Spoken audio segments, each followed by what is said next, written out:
Welcome people of the World Wide Web. So it's Cypher Sigma here, and it's a little video over this Christmas period. I'm throwing in a few other bits. So as we get to kind of the just after the first year of YouTube, people will know, if they've been following the channel from around about the beginning, that I made predictions or movies that in 2022 I wanted to see in 2023.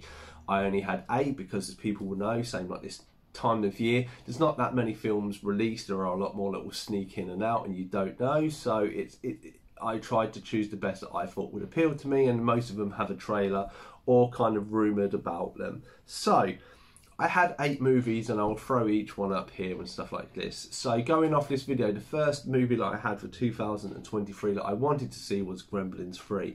Now obviously everybody watching this video is probably looking at me blank-eyed like there wasn't a Gremlins 3. Yes, you are correct. So this was a rumour that they were going to do a follow-up to Gremlins. It was in the form of Gremlins 3. There is still rumours that something may happen. It seems this rumour then evolved into the Mogwai series that I believe was released maybe on Apple TV or something. I haven't had a chance to see it yet. So unfortunately it doesn't, you know, with like this, sometimes you want to film, it doesn't happen for one reason or the other. So I have nothing to kind of compare this against. So yes, I was a little disappointed we didn't have a little Gremlins 3, but in the day I love 1 and 2, so potentially we didn't have a 3, so it didn't ruin 1 and 2.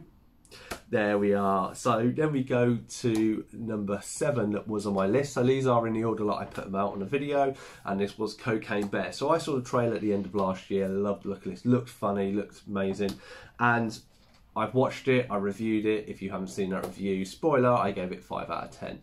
For me, anything that's a 5, it's worth a watch. I'm not really writing home about it, and that's exactly what I thought. For me, most of the best bits were in the trailer. There were a lot of lost opportunities done in this, and it was just wasted. I think actors weren't used. I say just the whole overall story, it could have been used so much better. I don't know if it's down to time, money, or the initial story, or if there was change. Obviously this was directed by Elizabeth Banks of Charlie's Angels fame and Pitch Perfect and a few other bits. She's done Walk of Shame, Zack and Miri. I do like her. I do like her projects. I did like her reboot of Charlie's Angels. This, I say, there were good technique used. It was good camera action. The settings and stuff looked nice. I say, for me, the story and it lacked stuff for me in quite a few places. All the funny bits were in the trailer. Could have done a bit more.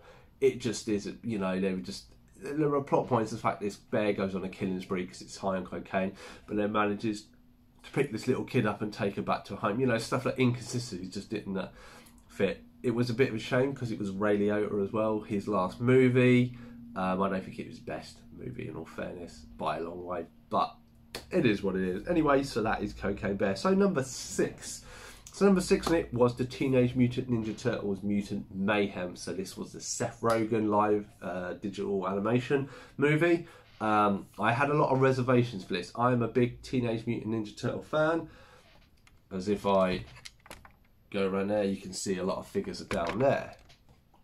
So I was looking forward to this, but I knew they were using a lot of younger kid voice actors. There was Seth Rogen. He's not always the funniest, and he's very hit and miss. A little like Will Ferrell for me. I didn't know what to expect, but because it was Turtles, I had high hopes, and I did review it, spoiler review again if you want. 8.5. I absolutely love this. The art style worked for me. The art style was far better in my eyes than what was done on Spider-Man. The Edge of the Multiverse, whatever which one that was, I wasn't the biggest fan of that. I've been very critical of the art style and stuff because art style is very personal to me. I like as animation and stuff like this. I like drawing. I'm not the greatest drawer or anything by any means, but I do appreciate stuff, and I think there was just stuff that was sloppy. The amount of money and time in Spider-Man compared to this worked so much better. There were a few little bits, few little characters that had redone that I didn't really like the designs, and the music I think was a little bit off, not the best. But overall, I actually really like this movie. It's a theme from the 80s, so we're talking almost 40 years now, where they can kind of reinvent 4 brothers together, and it works so well. So it thoroughly beat my expectations. So that was number 6. Number 5, The Whale. So Brendan Fraser's award-winning role. I watched it, I rated it 6, but I was a little, this, at almost all of them, I was very disappointed in.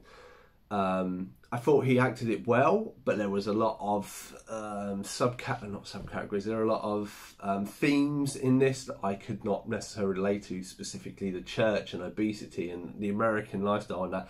And I get why he got praised for it. I say it is good acting. There are just parts of this story to me, and I say maybe it's because I don't live in America. I haven't been exposed to heavy religious themes. I haven't been exposed to obesity and all the stuff that goes with it, especially in America, where obviously the medical system is not the greatest and stuff. And I think they just didn't hit home to me personally. You know, I do love Brendan Fraser. I do love The Mummy and Monkey Bone and all the other films he's been in.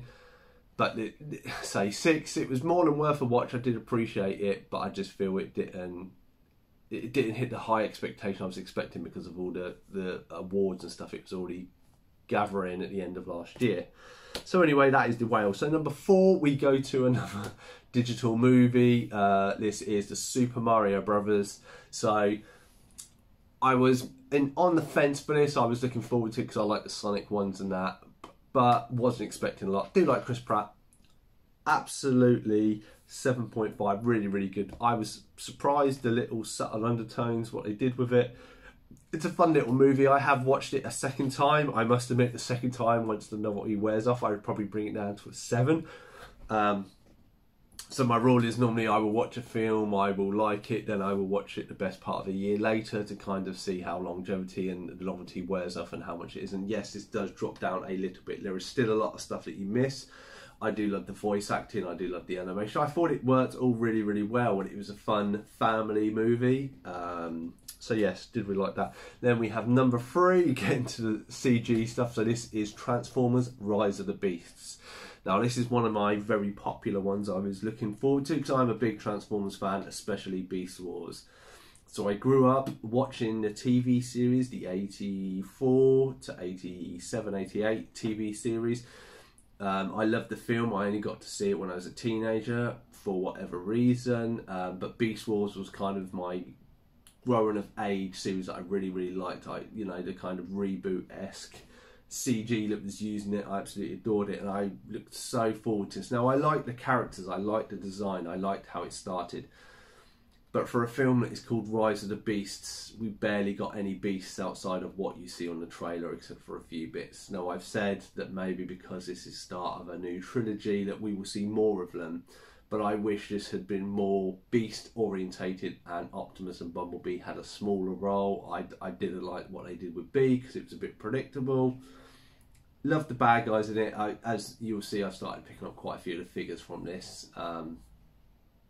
Rated it a 7 because I did really like a lot of what they were going on to say, but for me, unfortunately what they did with Bumblebee and stuff, like, it kind of went a little bit backwards towards the Bayverse and not the best Bayverse. I'd say if I put this movie in with the others, apart from it, if you didn't have the beasts in it, I would probably have it really low. But it is what it is. You know, I think we're getting Transformers 1 next year, which I do look forward to. So expecting a coming list, so that will probably pop up.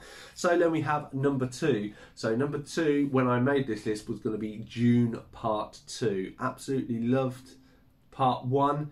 Seen the original one and I didn't mind it. But obviously, as you well know, sitting here, this has been delayed to 2024. So I cannot review this. I cannot give it a rating because it hasn't come out.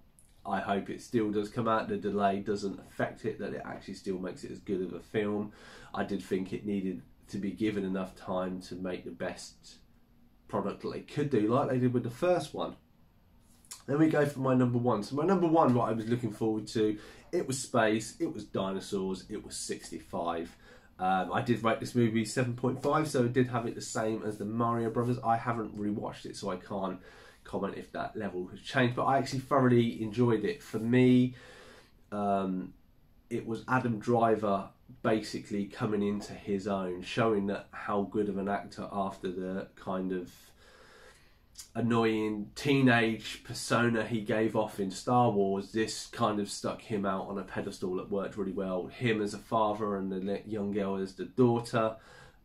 worked so well together. I said I had a few critiques about the ending of the film, but overall I really loved it. That it's kind of the timeline and how it rolls into the dinosaurs and all this stuff like this. I think it worked really well. It kept a lot of stuff hidden, and I thoroughly liked it. I look forward to, hopefully, and maybe I have got a version of it Blu-ray. Whether I upgrade that to 4K, if I see reviews it's actually really, really good in 4K, because obviously the animation of Dinosaurs I thought was really, really good in a year that CG films have either been hit or miss. But yeah, that was my top 8 movies that I wanted to see in 2023 versus what I actually thought of them. So yes, some lived up to it, some didn't come out. Some was just a rumour, but there we go. Hope you've enjoyed this video. I've been Cypher Sigma Screen Time. Like, comment, subscribe, and I shall definitely see you in the next one.